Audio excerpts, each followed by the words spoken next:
Beautiful sovereign sisters, and welcome to this week's astrological and ancestral tarot guidance for the sovereign sisterhood movement. We are stepping into a week with major shifts in consciousness. They're happening around us and within us as Pluto settles into Aquarius, marking the start of this 20-year journey of innovation, authenticity, and collective and personal transformation. While at the same time, Mercury, our dear friend, is going retrograde in Sagittarius this week, asking us to slow down, to reassess our beliefs, and to reflect on the direction we are taking with our lives. So how do we even navigate these powerful energies? Well, today and in this video, we're going to break it all down and explore how these cosmic shifts align with our ancestral tarot guidance for the week, which is asking us to really reassess, especially how we self-care. So if this is something you're into and you're ready to really take your sovereignty back, body, mind, and spirit, then join us because this video is going to help you in a big, big way. So welcome to this week's astrology and ancestral tarot guidance. I'm not going to lie to you, I am definitely replenishing my energies. Last week was intense. The two Aquarius people in my life that are very, very important in my life that are of the Aquarius energies astrologically in their birth chart, both of them went through an experience where they had to face some deep stuff related to like health. So last week I got thrown into this I got thrown this curveball where I ended up being in the hospital with my dad for a few days who is an Aquarius and who's going through some major change. And that really just kind of, I was not really prepared for it. Who is prepared for a parent to end up in the hospital? But it threw me off my path. Yes, last week I was so excited with this new era coming to fruition, and then all of a sudden it's like, boom, you thought you were going this way, now you're going this way. Now, thank God my daddy's doing amazing, and this was just a major lesson as he steps into the Pluto and Aquarius transit.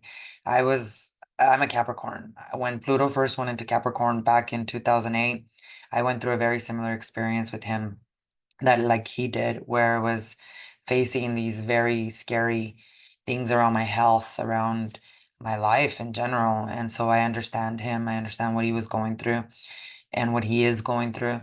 And this is why this week's astrological update is so important, because we have to really assess what is this transit doing in my life, and also what is the surrounding energy that is also helping us put the puzzle pieces together as to what are the major lessons we've learned in the last 16 years where Pluto was in Capricorn, and how can we now integrate them into our lives? Because what I feel that this week's overarching theme is about integration and recalibration as we navigate this shift from Capricorn, this era of major accountability, of structures being torn down where there was abuse of power, and now moving into like Aquarius's visionary progressive energy can feel very ungrounding. It can feel very overwhelming because Pluto and Aquarius, as I've talked about in last week's podcast episode, which go check that one out here on my YouTube channel. It'll give you a much more deeper overview of this Pluto and Aquarius transit,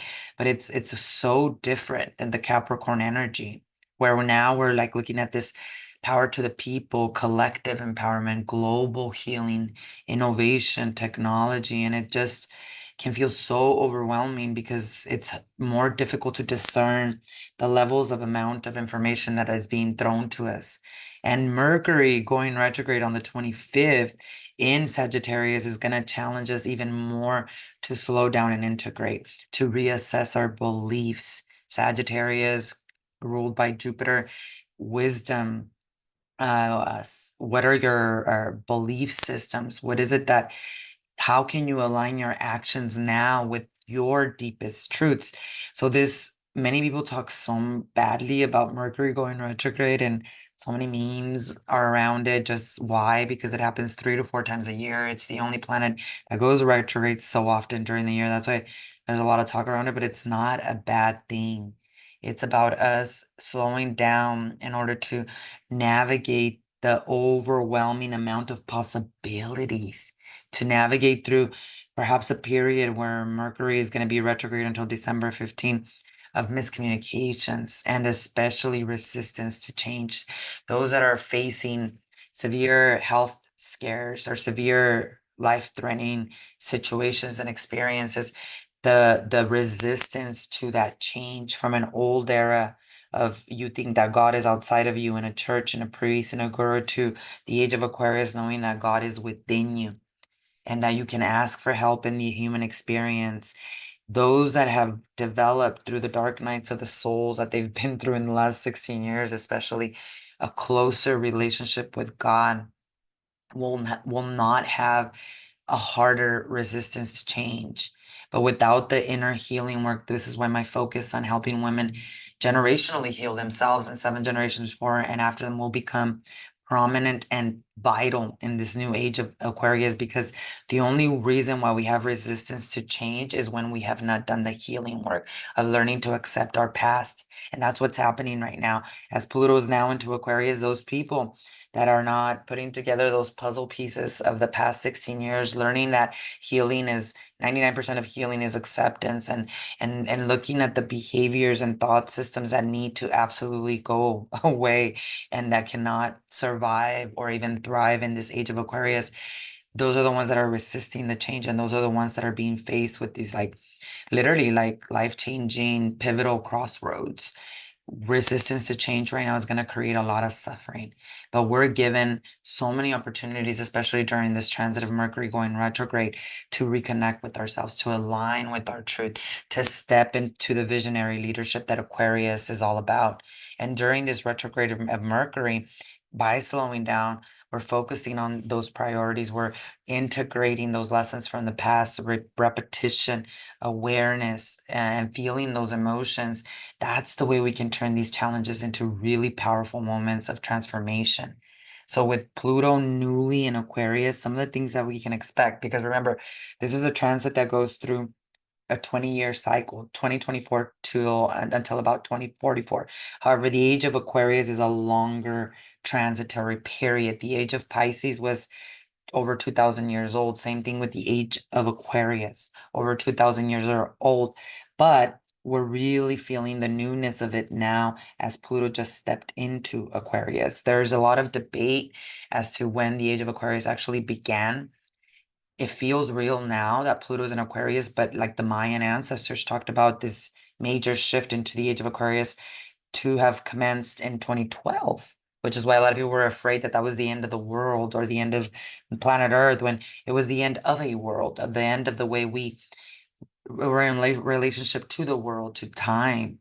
And regardless of what date you mark as the beginning date of the age of Aquarius, this is a planetary shift that is going to take us through to the next a couple thousand years, signaling profound collective and personal shift towards innovation, towards dismantling anything that where you're still wearing masks, where you're still not being authentic. Because in the age of Aquarius, there's no secrets.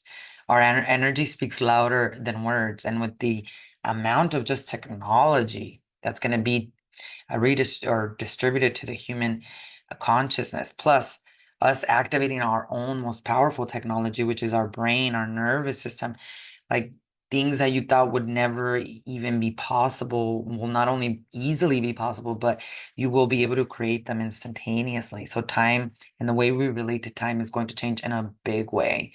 And you can even see this because of Saturn.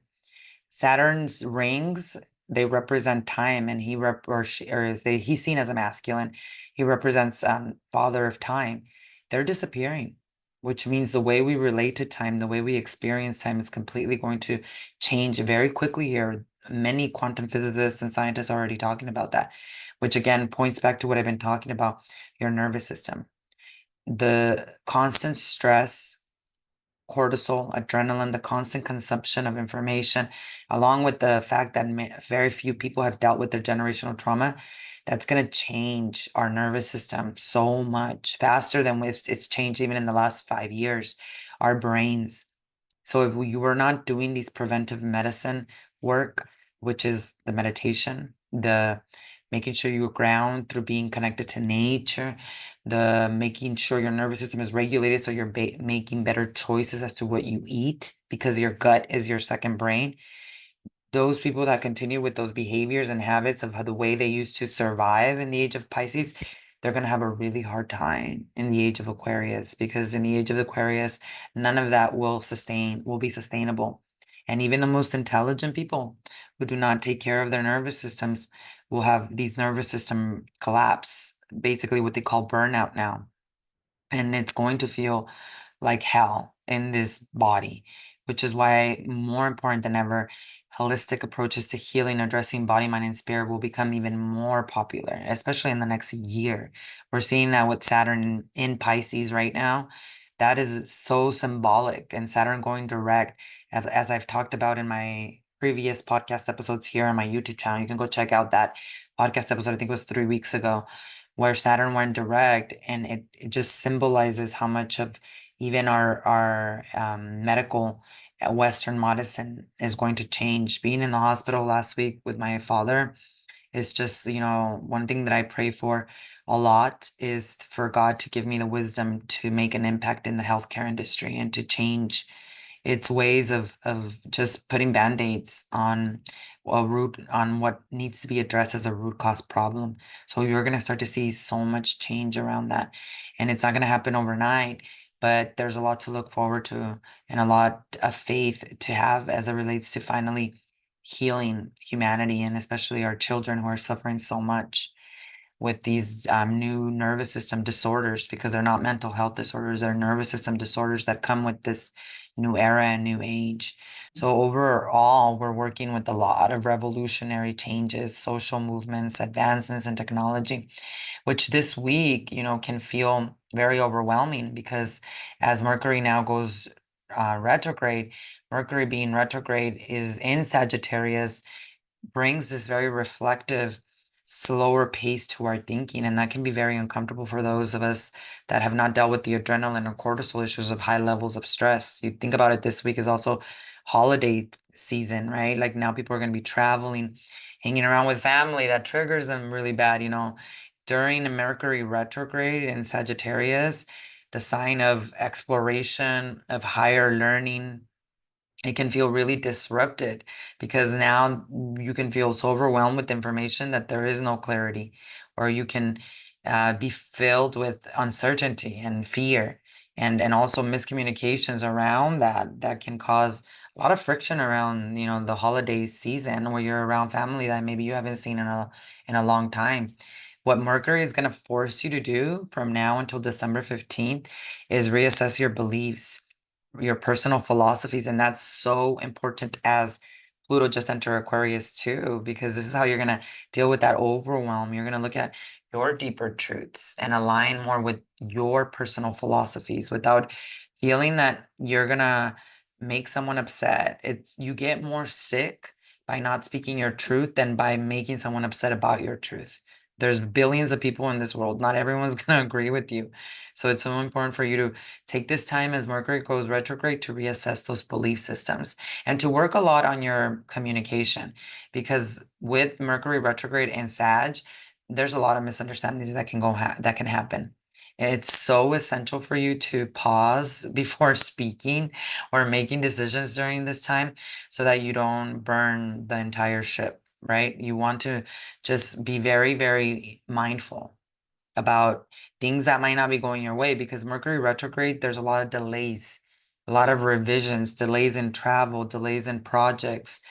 Communication problems are easily encountered during this time because of the disruption of what happens. And also, we're being forced during this time to go into this inner exploration, to turn inwards, to reflect on our long-term goals and refine our direction that we're going. Sagittarius loves to seek for truth, loves to explore the big picture. And Mercury being retrograde is going to urge us to focus on these details. And that's what creates a lot of uncertainty. And because there's a lot of uncertainty in the future, a lot of people are feeling anxious. They're feeling just not safe in their bodies.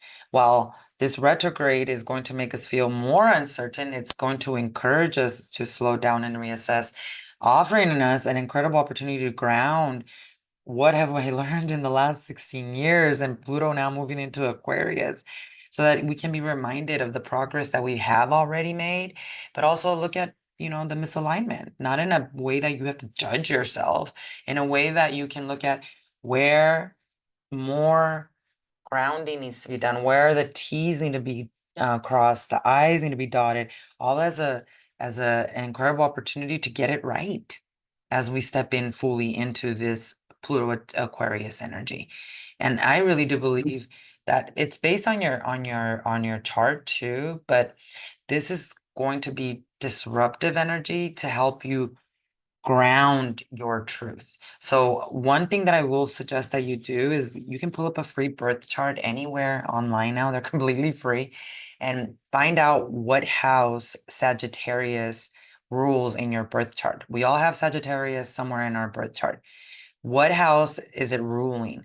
Because that's where Mercury is going to go through and create the most amount of change and give you an idea of the themes you're working with. So for example, if you're somebody where Sag sits on your first house, this is the house of self-identity, of appearance.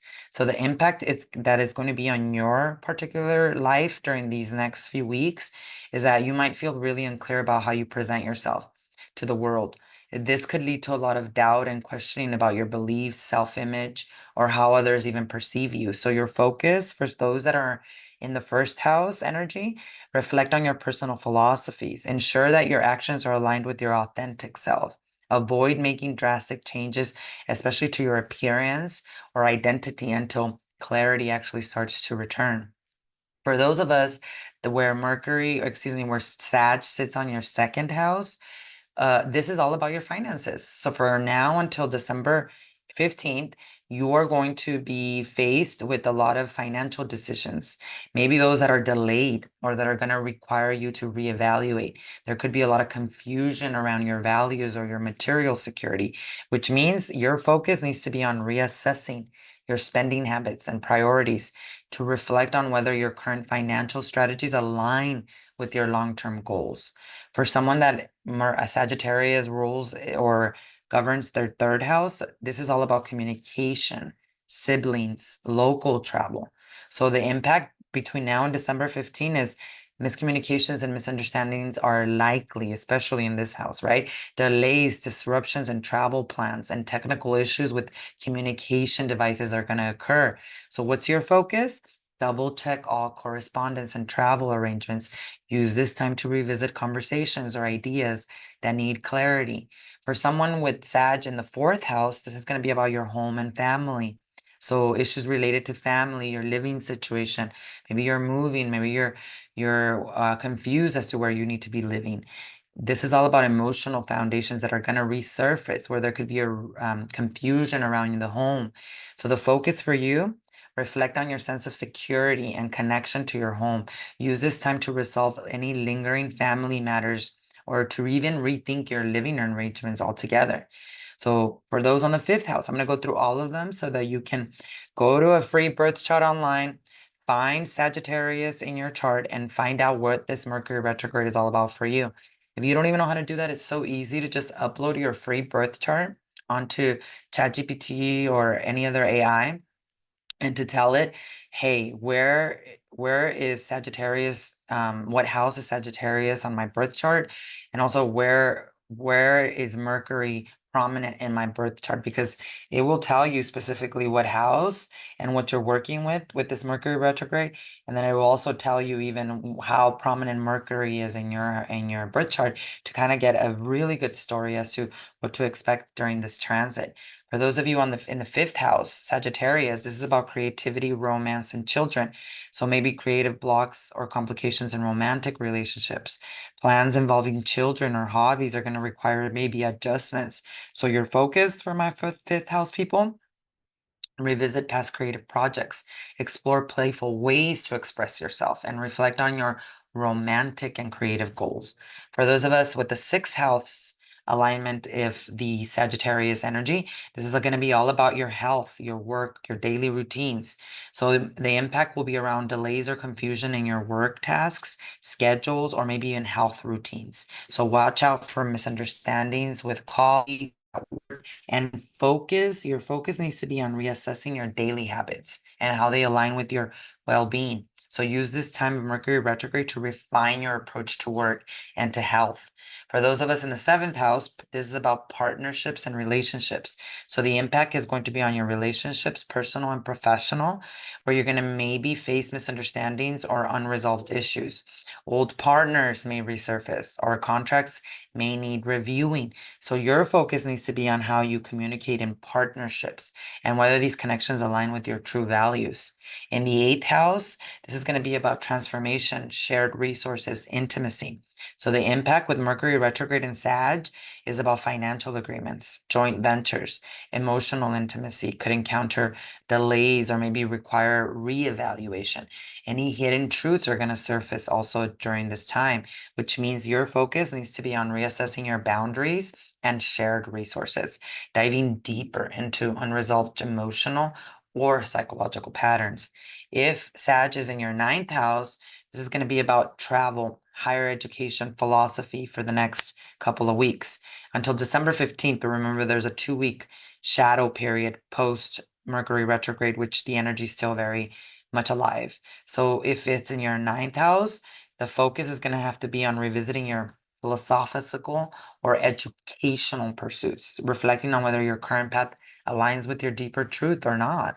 In the 10th house, this is the house of career, of public image, of your goals. So those of us with the 10th house placement, the impact is going to be in the career plans or your public image. It might feel unclear, and delays in recognition could happen where there could have been this progress, and there's also could be delays in your professional goals. Again, resistance is going to cause more time. So you need to focus on long-term ambitions, on your public presence, but also reevaluating your professional strategy. So use this time instead of rushing into things to reevaluate these professional strategies to ensure that they're aligned with your authentic self. So see this as an opportunity, not as a punishment. In the 11th house, if you have Sag in the 11th house during this Mercury retrograde, this is all about community and friendship and goals for you. So the impact is misunderstandings with friends or groups may arise. Long-term goals are going to need revisiting, and networking efforts need to be revisited because they're going to feel like they're disrupted. So where's your focus? Reconnect with old friends, community efforts, reflect on whether your current social goals align with your vision, and really just reconnect with that aspect of whatever friendship looks like to you. So if there are challenges there, see it as a blessing so that you can really realign with your truth. And lastly, in the 12th house. The 12th house is all about spirituality, subconscious, and all these things that are hidden, right? So if Sag is in your 12th house during this Mercury retrograde, the impact is going to be on your subconscious fears, on unresolved spiritual matters that might resurface. And this could be a time of heightened introspection for you, where your focus is going to need to be on spiritual practices, on dream analysis or dream work, or maybe a lot of journaling. This is about you reflecting on what patterns from the past are still influencing your present, because it's all in the subconscious, it's all in the spiritual aspect. So between now and next week, because we also have a very potent, we're going to kick off the month of December on the 1st with the new moon. What we need to do is build this bridge of integration. And what I see integration to be is literally like an energetic bridge between accessing the unified field, which is your future self, which we can access through meditation, through prana. I teach a lot of this in my community, the Sovereign Sisterhood Academy for generational healing, and living in alignment with it. Because so much has changed, the bridge has to be created through prana, through breathing, through meditation, through chanting, because only then will you be able to eliminate all of this anxious energy, because we have changed so much that we need to catch up to that future self, and that future self always exists in the unified field. That's why astrology is so powerful too, because through astrology you can know yourself, and you can look at these houses and see what energies you're working with through the retrograde, so that you don't feel overwhelmed. You understand yourself more and you give yourself a more compassion and awareness in whatever it is you're moving through. It's us through the inner work of meditation, of spiritual healing, that we can then access this future self a lot easier. The resistance, you not accepting whatever part of the cycle you're in, is what creates time. So when we do the inner work of meditation, of healing, of spiritual healing, what happens is that now you learn how to dance between your now and that future self. And without a regulated nervous system, without prana running through your system, if all you got is cortisol and adrenaline from all the changes you do need to make, then it's going to be very difficult for you to catch up with that future self. And you're going to get stuck here in the now, but really living from the past, living from these past generational trauma patterns. So one way that Kundalini Yoga meditation helps us do that is that we basically increase our prana through chanting, breathing, through meditation, right? So that we're able to regulate the nervous system, so that the nervous system could believe and know. That's called faith, even without its physical manifestation of it yet. That's we lack of faith basically means your nervous system is not regulated. And there's a process to this. There's a process of the collapse of time, but it all starts with the nervous system. And that's why preventive medicine practices of like Kundalini yoga meditation are going to be your biggest asset in the age of Aquarius. Because in the age of Aquarius, you will see that things are being created from the unknown, things that you thought would never be possible in creation. I mean, we already have the 3D printing of organs, of housing, and we're not even fully into the age of Aquarius. So you can only imagine, right?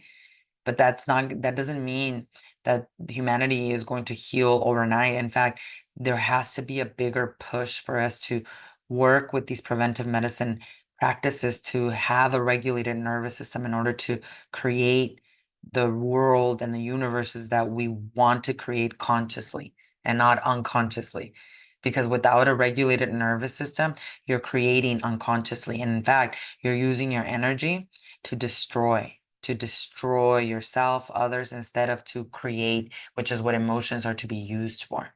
So more than ever, this week is about creating that bridge between accessing that future self and accepting your current state of consciousness, your wherever you are in that cycle. When you can do that, that's when time collapses. And that's what I call faith. And that's what I call the embodiment and the integration of all of the lessons that you have learned in the last 16 years, which is why this inner work becomes so crucial. So we talk a lot more about that in my communities. The Sovereign Sisterhood Academy is not open for enrollment yet, but you can always join us in our free Facebook group community. I actually conduct a weekly live healing session every Wednesday at 9 a.m. Mountain Standard Time. For those of you that have never been introduced to generational healing work, join us in that free Facebook community so you can start getting your feet wet in what it is that I mean by being able to live in the present, accessing the unified field through these practices of spirituality so that you can collapse time. I'll link it below here in the comments. It's facebook.com/groups/sovereign sisterhood movement. So you can absolutely join us there. It's a complimentary, private, free Facebook group. So feel free to post your questions in there as well. Now, as we've seen, Pluto in Aquarius is inviting us into this new era of progress, of authenticity. Mercury retrograde reminding us to reflect and to refine before we move forward. These energies all can feel both very exciting and very overwhelming, but that's where the wisdom of also our ancestors comes in this week. Let's turn now into the Ancestral Tarot guidance for the week to help you uncover how to stay grounded and aligned during these transformative times. And of course, if this video has resonated with you so far, please be sure to like, hit that subscribe button, share it, and leave a comment. Let me know how it has resonated with you, how this Mercury retrograde, one of those houses, how that's showing up in your life. Let's open up the conversations. You know, by every time you hit that like button, every time you share, you're helping this channel and helping our global movement of generational healing. So thank you, thank you, thank you, thank you. And let's move into this week's Ancestral Tarot guidance to help us further discern what this is all about. So this week, it's so interesting because the 3 cards that came out, they're all over the place. There is not one specific theme. It's almost like extremes. Like, here's where you've been, Here's where you're at, and here's where you're going. If you listen to our guidance, the ancestors are saying this week. The first card that came up, so I always pull 3 cards and I look at the immediate past, present, and future to better gauge this energy. The first card that came out, interestingly enough, was the Empress, and she came to us reversed. Now, the Empress in general is about self-care, self-love, but reverse, that means that we have not been really good about prioritizing and nurturing ourselves in the immediate past.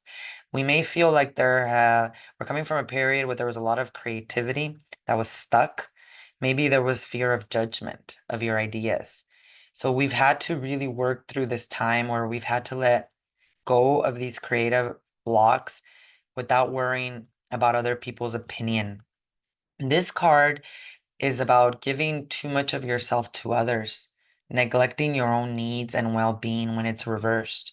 So this has likely led to feelings of exhaustion, of creative stagnation. This is probably your last week where your ancestors are urging you to reconnect with yourself, whether this is through self-care, creative expression, or maybe you need to go back into nature so that you can rediscover the beauty of who you are, both inside and out.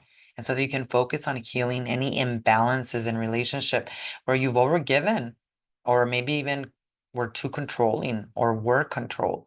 Because this is a time of realizing the importance of fulfilling your own cup before pouring into others.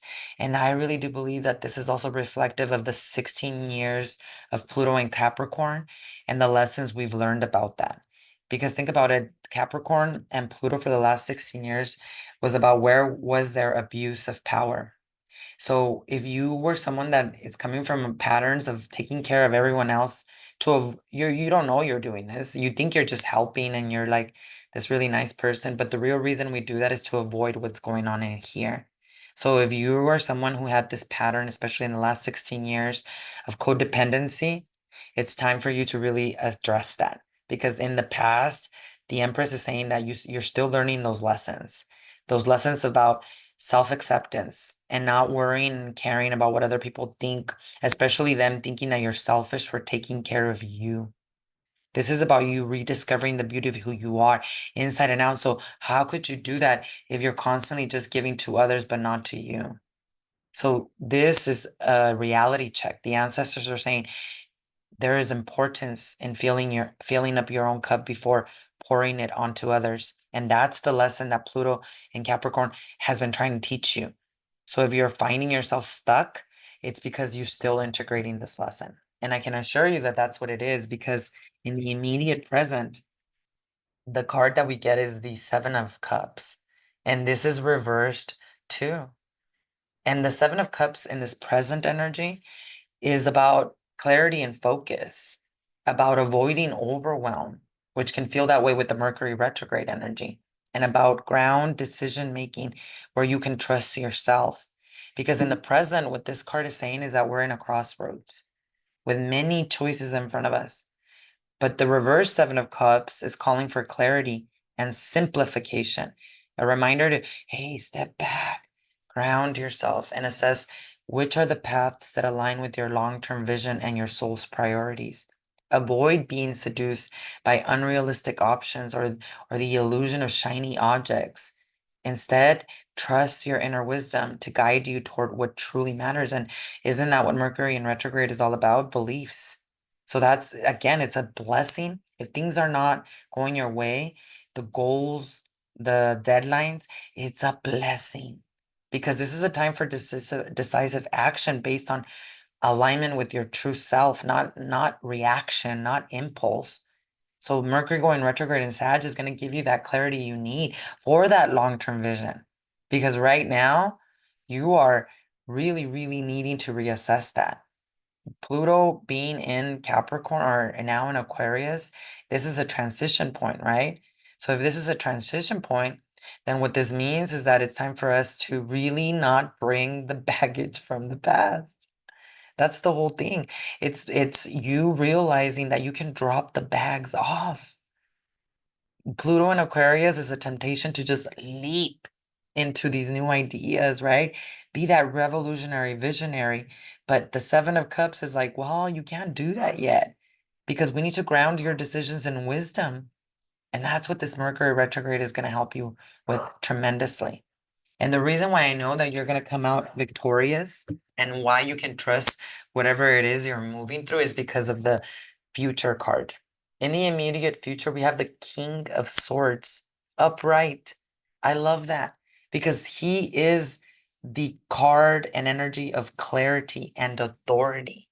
This is a time of you having the intellectual power to lead decisively and confidently, trusting your clear vision and objective without judgment. This is about you using logic and reason to navigate situations, focusing on cutting through confusion to reach the heart of the matter for effective solutions.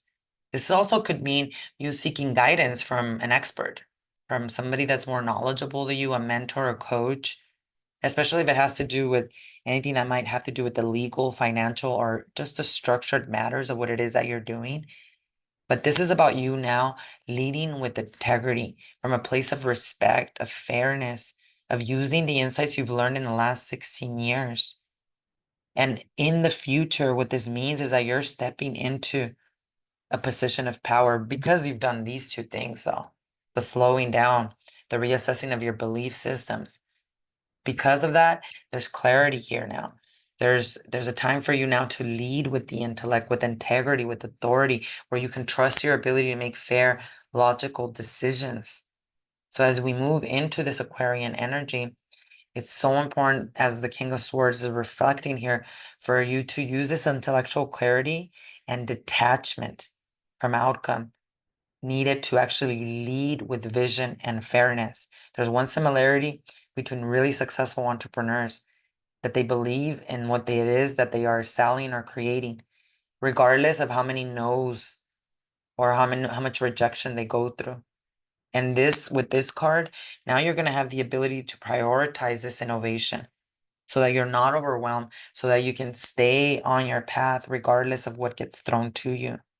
And through this Mercury retrograde in Sag season, it's going to be perfect. That's literally these two cards that are going to help you remind yourself to stay objective, to research thoroughly, and to trust in this well-informed time that you're going to take to reassess your goals and to reassess what it is that you are moving towards and saying yes to. So overall, the week is all about our ancestors reminding us to balance self-care with clear decision making and confident leadership, to start by nurturing ourselves and letting go of self-criticism. Dear Lord, when you don't love yourself and you are critical towards yourself, I mean, there's all of us, I think all of us benefit from having a coach, right? And a mentor who helps us see our blind spots and helps us grow. But there's a big difference between self-criticism and coaching or mentorship. And self-criticism, when you criticize yourself, it's like you don't believe in God. When you don't believe in you, is you don't believe in God.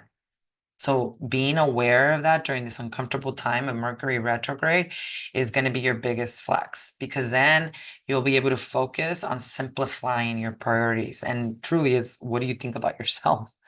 Because as you step into this position of clarity with the King of Swords energy, you're going to realize that your power lies in staying grounded, aligned with your truth, that the real reason you have anxiety is because you're not in truth. You're not speaking your truth. You're not living your truth. And because you have now made learned those lessons and you are committed to speaking that truth, guidance comes to you too, whether that's from an outside mentor, coach, whatever that looks like, or from within, meaning God. So overall, this week, my final tip for all of us is that if you are feeling overwhelmed by choices, responsibilities, or uncertainty of the future, this is the week to pause and to ask yourself, well, what really does align with my highest good and long-term vision? This is like $1 million question this week, because this question is going to guide your actions as you move through the week with hopefully a lot more wisdom, grace, and sovereignty. Remember, integration is the bridge between accessing the unified field, your future self, and living in alignment with it. This is what ensures that that manifestation is created in the physical realm. And this is a process of how consciousness evolves and adapts when actively engaged with practices, with spiritual practices that connect us to this universal field of energy and information, which more and more people are going to be talking about as we move into the age of Aquarius. So overall, this week's astrology and tarot guidance is showing us the importance of balance, of embracing innovation of Pluto and Aquarius, while also grounding ourselves through this Mercury retrograde, which is bringing a lot of reflective energy. Remember, transformation is not instantaneously, just the way the caterpillar did not become the butterfly overnight. We have a process that we're moving through. Integration becomes the key, which what that means, we talked a lot about that in sadhana this morning in my community, is repetition. It's nervous system. It's about you being able to really allow the brain to download what the nervous system is showing it, so that then you can embody it and integrate it. That's why the inner work is so crucial. So if you're ready to do this, know that this week will be monumental and filled with opportunities for you to actually do that.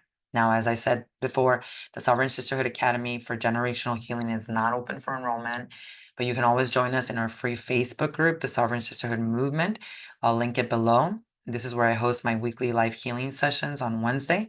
And for those of you who are ready to focus more on the generational healing journey, even though the Sovereign Sisterhood Academy is not closed, the women that have never embodied any type of healing work, especially holistic healing, they usually will start with me at Satori Vitality and Spirituality, where our focus is on to increase your vitality so that you can get into the higher, a deeper work of generational healing. That is my community of Satori Vitality and Spirituality, the perfect place to actually begin your generational healing journey. That is open for enrollment right now. This is a membership monthly community, which you can join us in receiving minimum three classes per week live with me, with your introductory beginning classes in A Course in Miracles, Spiritual Psychotherapy, and Kundalini Yoga Therapy. Focus is here increasing your vitality so that you can get into the deeper healing work. So you can always join us there as well. I'll link below in the comments how to find out more information, but you can find me at veronicabarraganiam.com/Satori. So check out all of the information there, along with all of the different testimonials of the women that are already part of our community. Beautiful goddesses, oracles themselves, who bring forth just such incredible energy of all of the revolving around all of the incredible breakthroughs that we go through every single week. It's an honor to be in community with all of this, with all of these beautiful goddesses. So check out the link below on that. And of course, like always, every week, thank you so much for liking. Thank you for subscribing. Thank you for sharing this video with all of your friends. As we continue to do that, it helps not only the channel tremendously, but it helps continue to grow and build our movement, our global movement of generational healing. So thank you for you. I'll see you in next week's video. For now, remember, reclaiming your sovereignty heals you and 7 generations before and after you. I'll see you next week.